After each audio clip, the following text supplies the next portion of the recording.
بسم اللہ الرحمن الرحیم۔ السلام علیکم ورحمۃ اللہ وبرکاتہ۔ رمضان میں فجر کے وقت جو ان 5 صورتوں کو پڑھنا شروع کرے گا، اللہ اتنا رزق عطا کرے گا کہ سنبھالنا مشکل ہوگا انشاءاللہ۔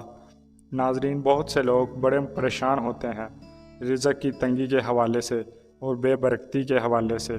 اگر پیسہ زیادہ ہے لیکن پیسوں میں برکت بھی نہیں ہے، جن کے پاس رزق نہیں، رزق کی تنگی ہے، پیسے کو پریشان ہیں، تو اگر آپ روزانہ ان 5 صورتوں کو پڑھتے ہیں تو انشاءاللہ آپ کی زندگی بدل جائے گی۔ آپ نے رمضان المبارک میں یہ 5 صورتیں پڑھنی ہیں۔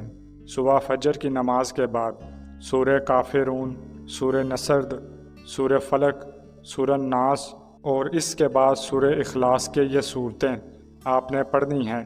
اگر آپ روزانہ رمضان المبارک میں صبح یا رات کو ان صورتوں کو پڑھنے کا معمول بنا لیں تو انشاءاللہ آپ کی قسمت کے بند دروازے کھل جائیں گے، رزق کے بند دروازے کھل جائیں گے۔ روزانہ ایک مرتبہ ان صورتوں کو پڑھنے کا معمول بنا لیں، اول آخر درود شریف اور بسم اللہ لازمی پڑھیں اور نماز کی پابندی لازمی کریں۔ تو آپ اس عمل کو لازمی کریں، اس ویڈیو کو لائک کریں، شیئر کریں اور چینل کو سبسکرائب کریں۔ جزاک اللہ۔